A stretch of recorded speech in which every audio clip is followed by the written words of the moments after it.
Praise the Lord. Glory to God. Good afternoon everyone. Good day po. Magandang araw po. Hindi ko po alam kung anong oras niyo po pinapanood ang stream na ito, but I want to greet you a good day. It is a wonderful opportunity and a wonderful day to worship the Lord. If you are joining us for the very first time, maybe somebody invited you na mag-join at mag-watch party, we welcome you. And for those of you who are part of Gia community, Gia Kamanaba, we welcome you back. We hope you are enjoying the presence of the Lord so far, because the presence of the Lord in this place is amazing. Amen? Nararamdaman niyo ba ang presensya ng Panginoon sa mga oras na ito? Amen? It is very unfortunate, obviously, na we have to go through this outbreak of virus, mga kapatid, na COVID-19, but lahat ng bagay may purpose, I believe that. And ako naniniwala na hindi po literally na-cancel talaga ang church, because nalipat lang tayo into an online experience. But church is not a building, but church is a group of people meeting together. At kung kayo po ay group of Christians na nagbi-meet together sa bahay ninyo, sa office ninyo, wherever it is, that is church right there. Amen? This is church already. At may I pray in Jesus' name na itong outbreak po na ito, mga kapatid, will challenge us to rethink how we approach church. Because this is something that lumaki ako sa church, pero I've never experienced na na-cancel ang isang Sunday service. It's nothing, it's really new to me. But I pray that this circumstance will not break the church. But I pray that this circumstance will grow the church. So I believe that when you create a space and you call on the Lord, I believe that God will show up. Sa sala ninyo, sa kusina ninyo, when you call upon the name of the Lord, God will show up. In the presence of the enemy, God will show up. In the presence of viruses, God will show up. In the middle of the desert, God will show up. In the middle of the storm, God will show up. Sabihin nyo nga sa katabi mo, God will show up. Are you ready for the word? Buksan po ninyo ang inyong mga Bible sa Philippians chapter 4 verse 6 to 7. This is a wonderful verse, mga kapatid. Philippians chapter 4 verse 6 to 7. By the way, I would like to recognize again those of you are watching by way of YouTube, listening by way of Spotify, and watching this live by way of Facebook. We welcome you. To our extended family sa iba't ibang dako po ng mundo, we welcome you as well. Philippians 4 verse 6 to 7. This is a wonderful verse. Read this one. Be anxious for nothing, but in everything, by prayer and supplication, with thanksgiving, let your requests be made known to God. 7. And the peace of God, which surpasses all understanding, will guard your hearts and minds.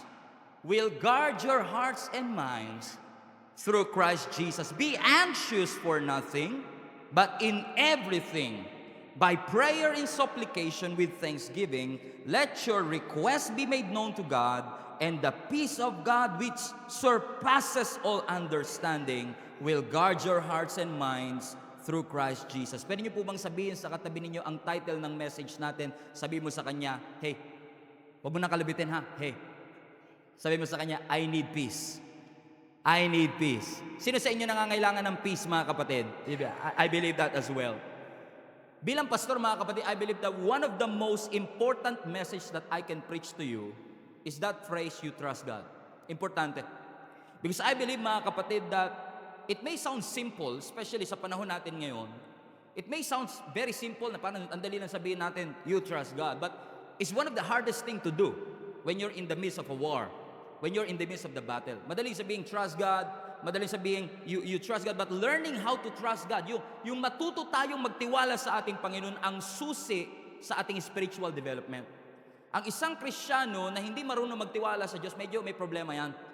Kasi ako naniniwala, bilang Kristiyano, tayo ay tinawag ng Diyos na magtiwala sa Panginoon, anumang bagyo, anumang circumstance na meron tayo. Kaya nga, sabi ni Paul sa Philippians 4:6, be anxious for nothing. Pause, rewind, press play. Be anxious for nothing. Don't be stressed. Don't be worried. Stress, worried, anxiety, troubled spirit. Nakikita natin yan sa ating bansa kahit saan ka tumingin. Our lives are filled with stress. Our lives are filled with anxiety.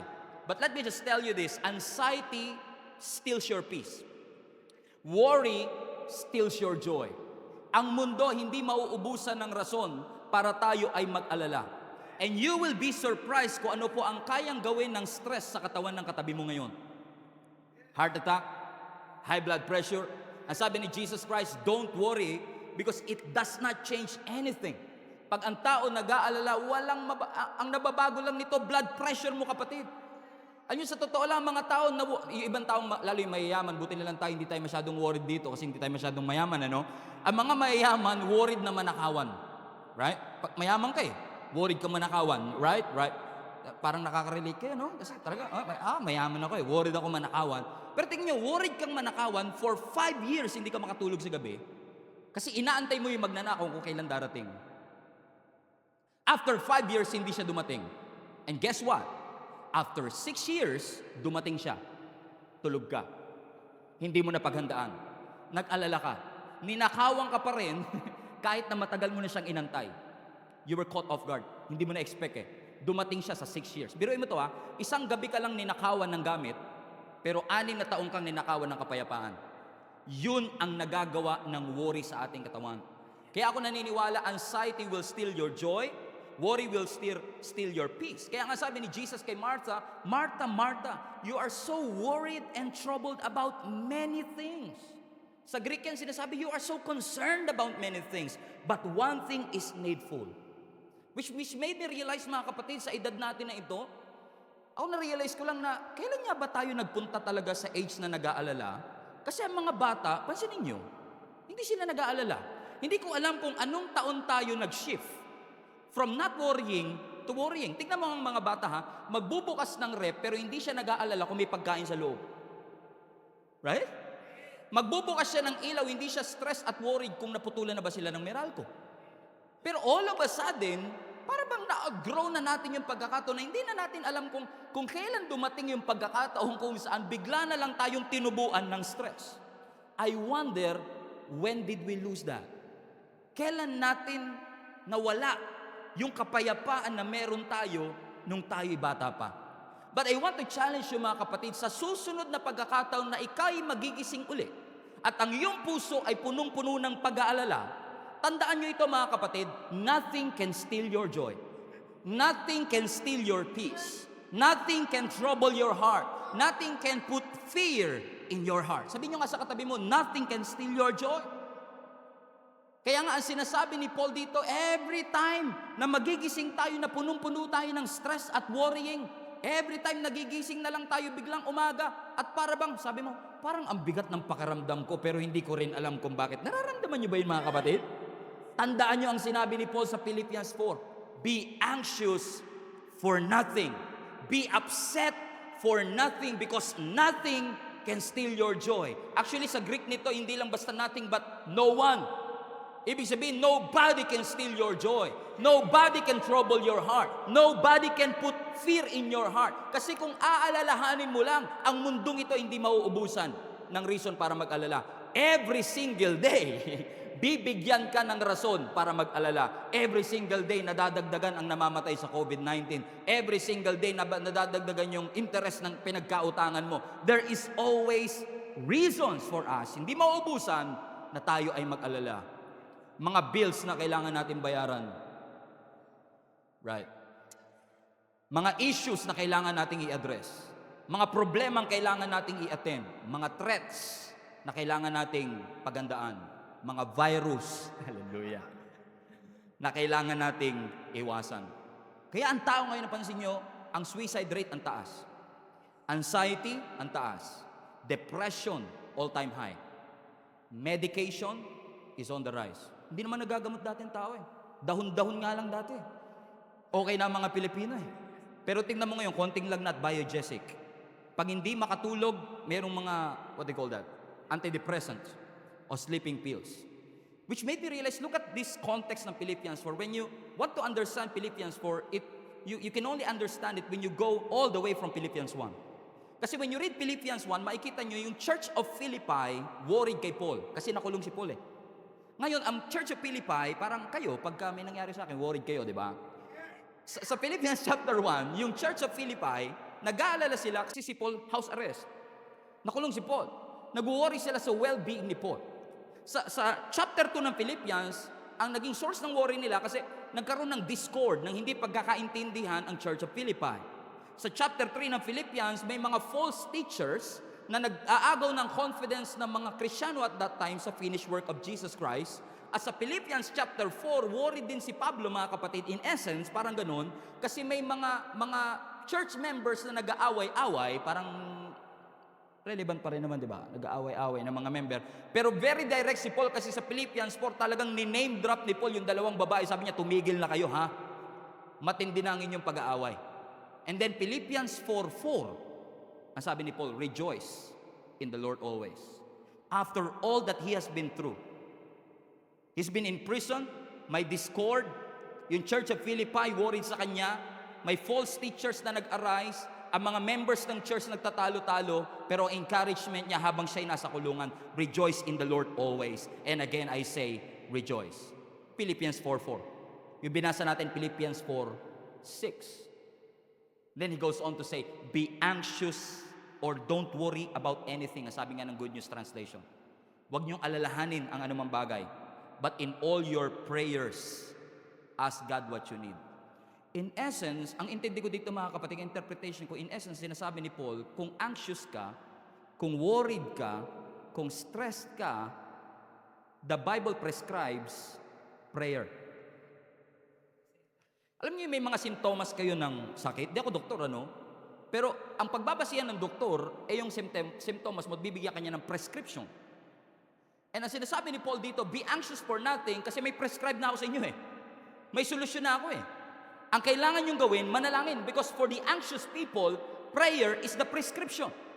Ang prayer, although sinabi sa last part nung sinabi doon na kapag ikaw ay nag-pray, ask God whatever you need, hindi sinasabi ni Paul dito na nangangako ang Diyos na anumang hingin mo, ibibigay ng Diyos.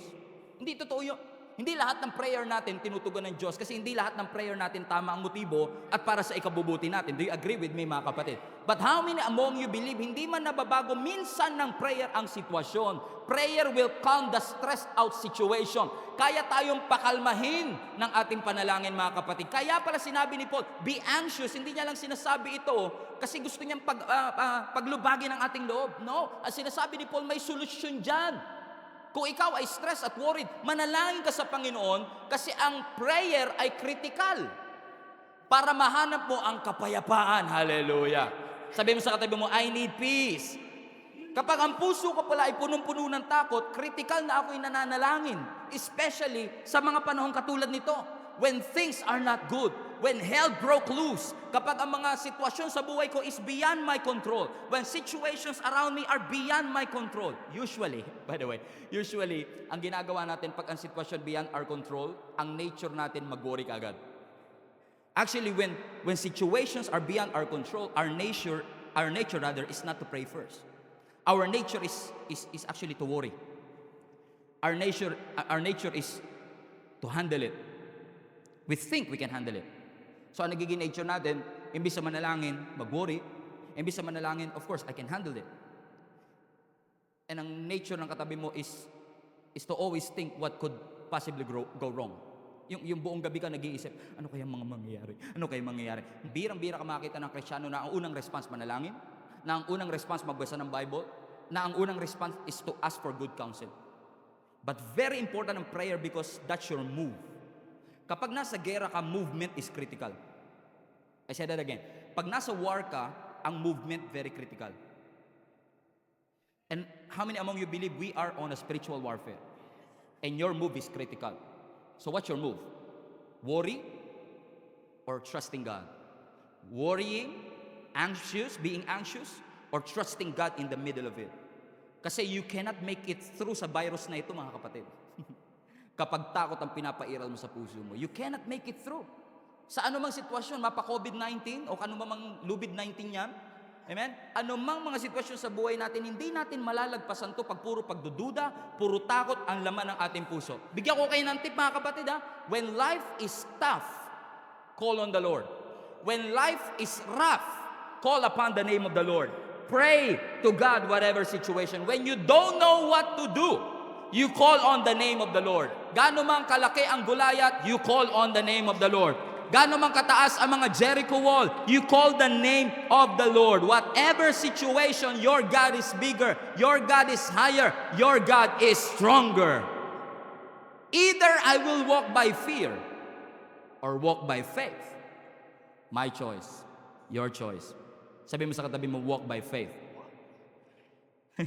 Either I will walk with doubt, by doubt, or walk by faith. Napasin niyo ba, ang sabi ng mga scholars, 365 times binanggit yung don't be afraid sa Bible. Enough for 1 year. Except leap year.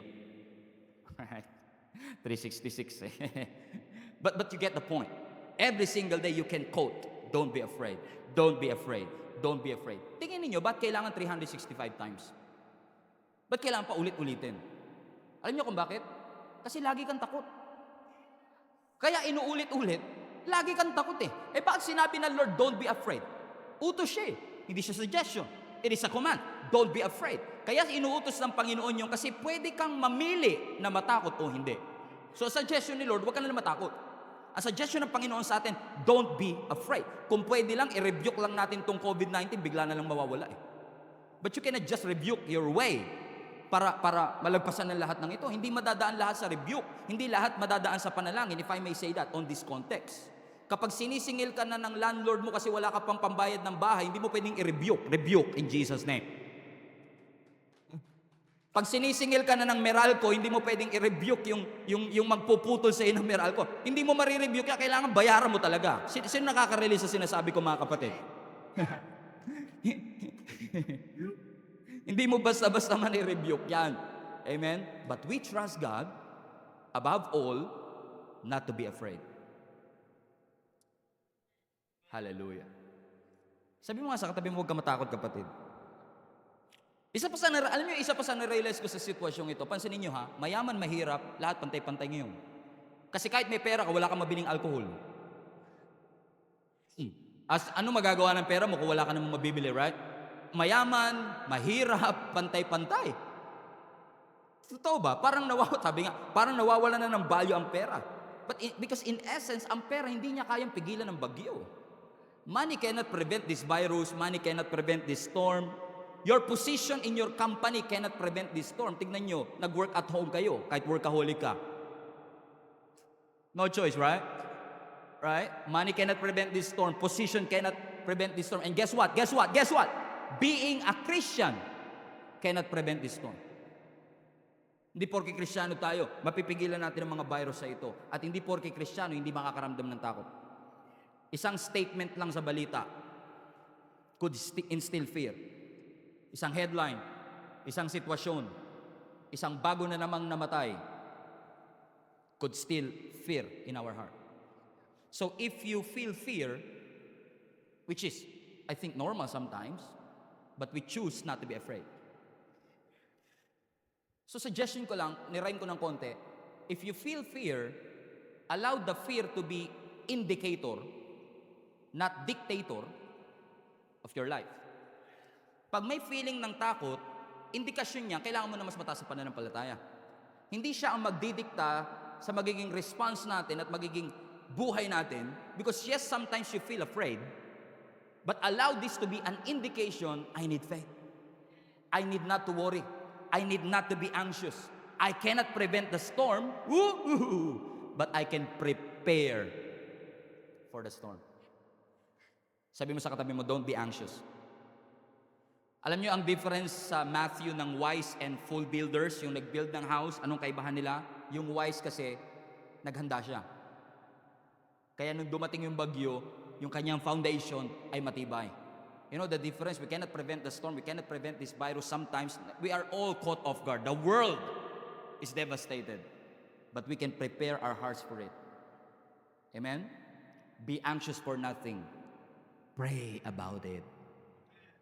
And when you read it again, Philippians 4:6, be anxious for nothing. Are you reading with me?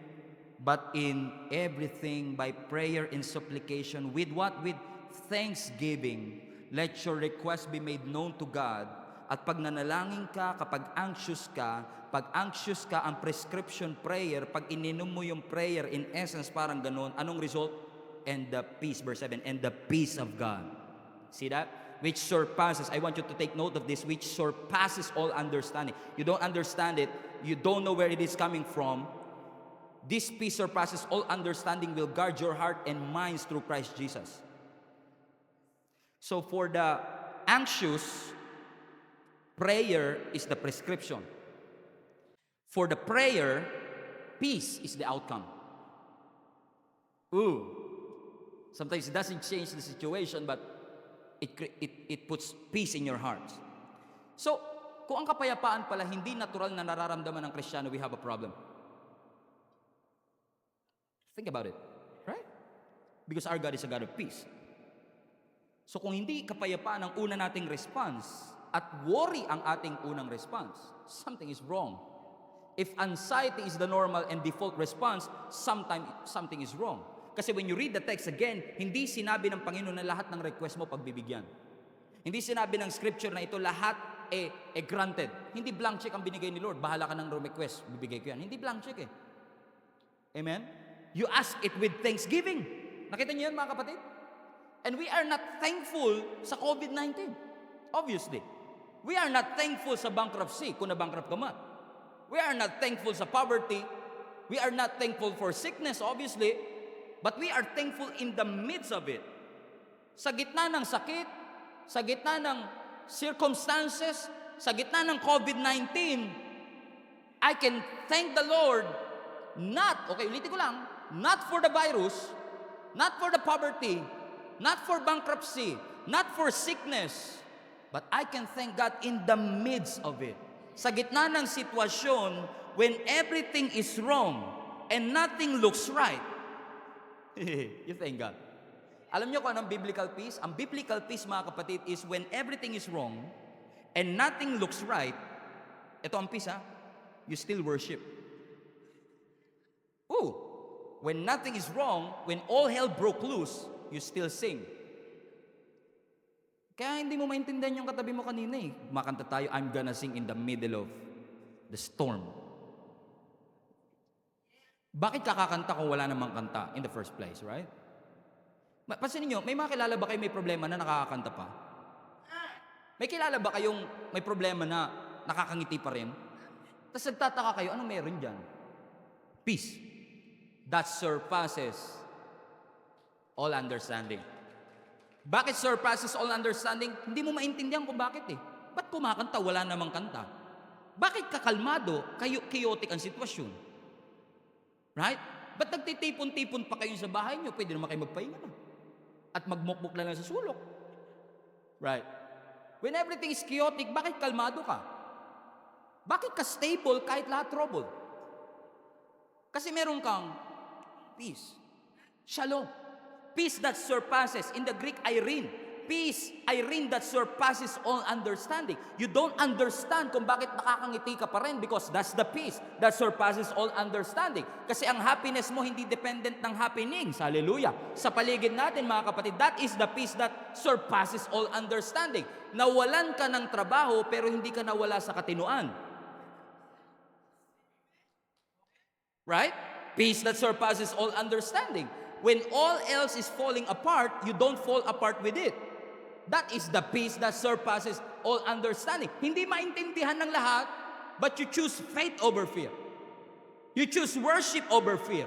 Kaya sinasabi mo, I will bless the Lord at all times. At all times. At all, in the midst of difficulty, in the midst of pain, in the midst of poverty, in the midst of storm, in the midst of bankruptcy and poverty, in the midst of whatever situation that I am in, I will bless. That's a choice, by the way. I will bless the Lord at all times. Kasama ba sa all times yung times natin ngayon? Well, sa school na pinag-aaralan ko, sabi nila, pag all. Sa school niyo ba ganun din? Pag all lahat, right? I will bless the Lord at all times. Sana oil. Sana all. Bakit? Anong meron? Nanampalataya tayo. Nanalangin ka, hindi man nabago ng sitwasyon. Pag uwi mo nito, pag uwi nyo, galing dyan sa watch party, maaaring wala pa rin kayong pera. Pero may bago kang perspective that God will provide.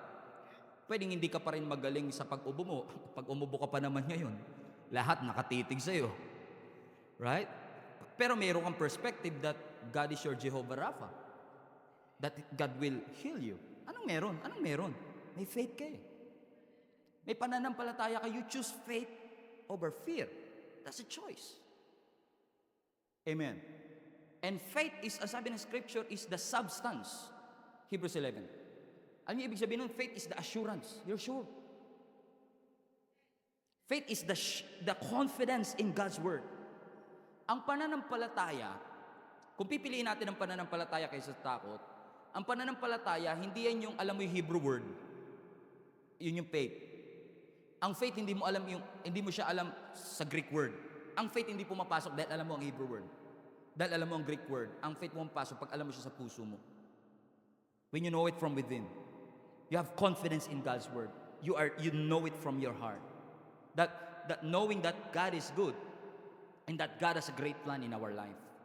Yung pananampalataya na kahit anong mangyari by the grace of God, kahit anong mangyari, anong circumstances, faith is believing in the truthfulness of God. And faith is believing in the truthfulness of His word. Nananampalataya ka. Naalala niyo si Jesus nung bumabagyo, tumatawid sila ng Sea of Galilee and si Jesus natutulog in the middle of the storm. Nakakaingit yung ganung peace, no? Parang mapapasabi ka na lang sana all. Yung I need peace talaga eh. Kasi in the scripture, grabe yung pinagdaanan nilang bagyo. And let's catch the story in Matthew 8:23. Ang sabi dito, then Jesus got into the boat and started across the lake with His disciples.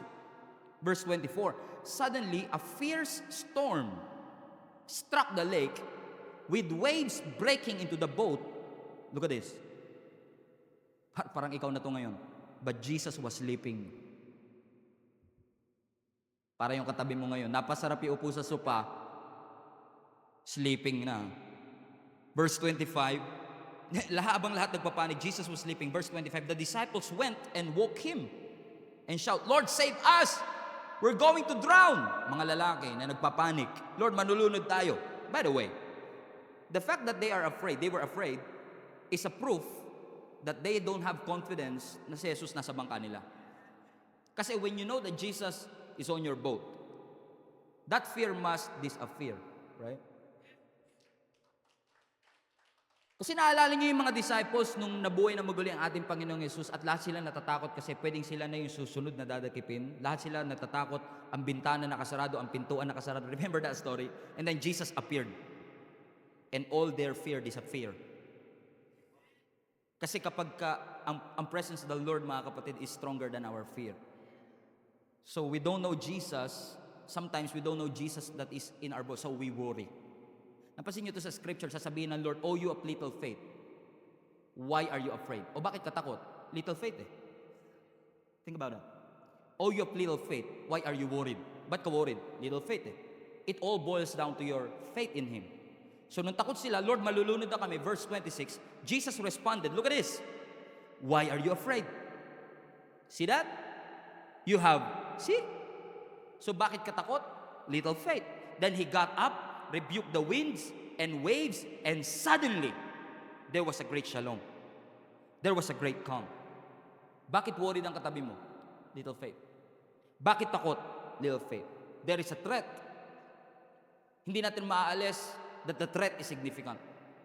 Hindi natin maaalis na meron tayong mga issues more than this virus. Pero sabi ng Panginoon, don't be afraid. Trust God. Because we need God, and as long as Jesus is on our boat, we need not to be afraid. We need God. Especially at such a time as this. Kailangan natin ng Diyos sa ating buhay. At wag na wag niyo pong titignan ang buhay niyo na parang hindi niyo kailangan ng Diyos. Stop looking at our lives that it's better without Jesus. No, my friend. We need Jesus. In fact, for me, my testimony, Jesus is the best thing that ever happened in my life. And Jesus is the best thing that ever happened in your life. We were once lost. We were once blind. We were once sinner. We were once hopeless. But Jesus saves us. Remember that? Jesus is the best thing that ever happened to you. Sa pangapanahong hopeless na tayo. At feeling natin kailangan natin ng makeover. Sabi ng Lord, hindi mo kailangan ng makeover. Kailangan mo take over. I want to take over your life. Amen? I want to be the leader of your life. I want to be the one that says, peace, Shalom, be still. Si Jehoshaphat ang sabi ng Panginoon sa kanila, be still. Psalms 41, be still and know that I am God. There are a lot of voices as I close, mga kapatid, in this season that we are in. Ang pagdududa sasabihin sa iyo, God is absent, tignan mo, ang dami na mamatay. Ang sasabihin sa iyo ng pagdududa at takot, tignan mo, ang dami nangyayari sa kapaligiran. Pero ano sinasabi ng faith? Ano sinasabi ng faith? God will never leave you. God will never forsake you. And by the way, and when God says never, He means it.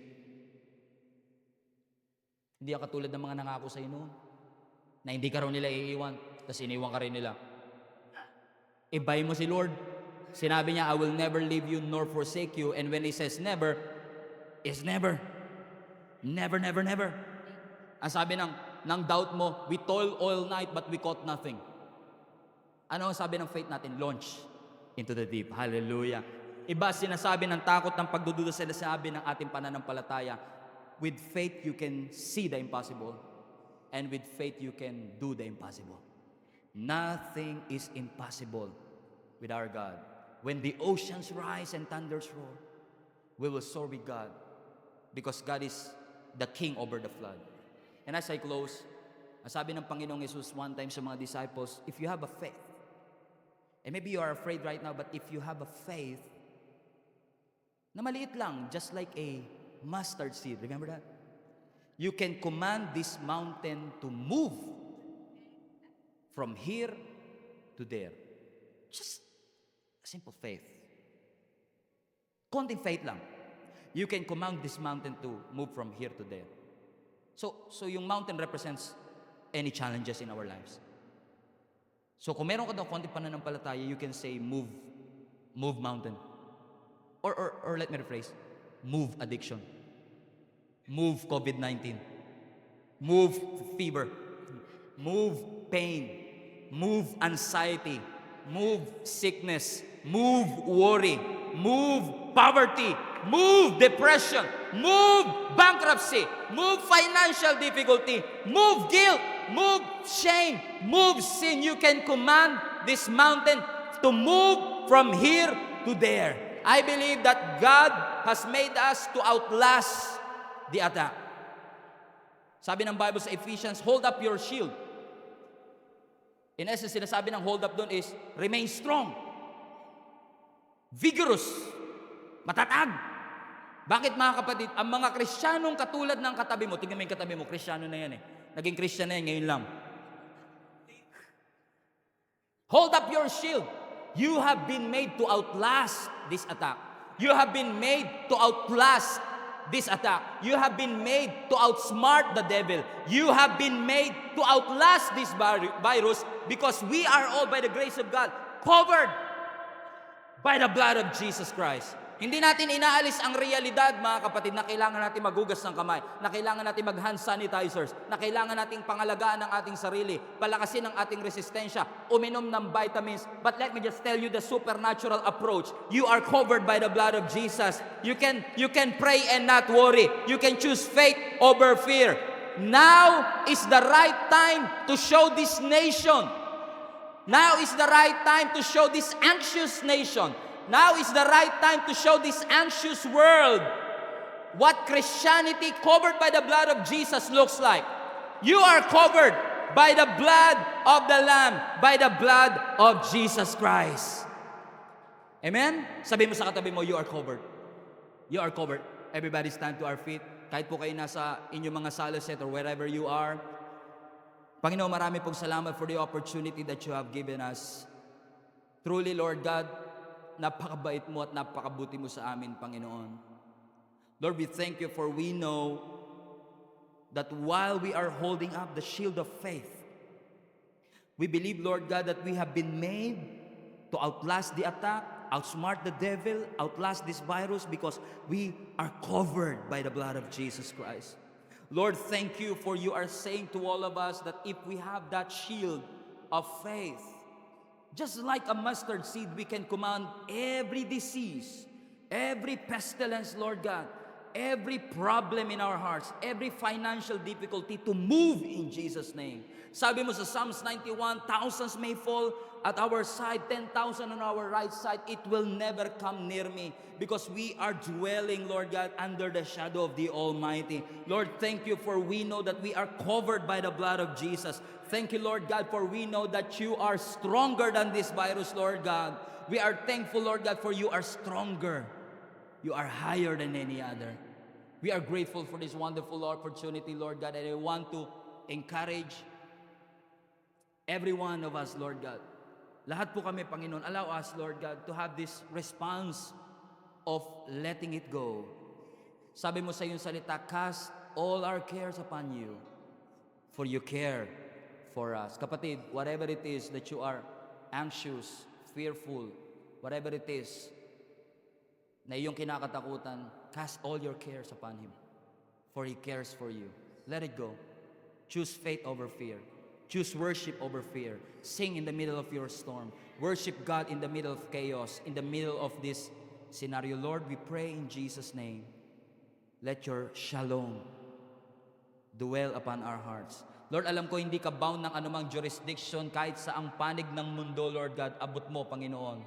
Lord, I pray those people, Lord God, who are hearing this and watching this under the sound of my voice, let them feel the supernatural peace. Peace that surpasses all understanding. Peace that we cannot understand why we can still smile, why we can still sing, why we can still worship. Lord, in the name of Jesus, let that shalom Irene come right now.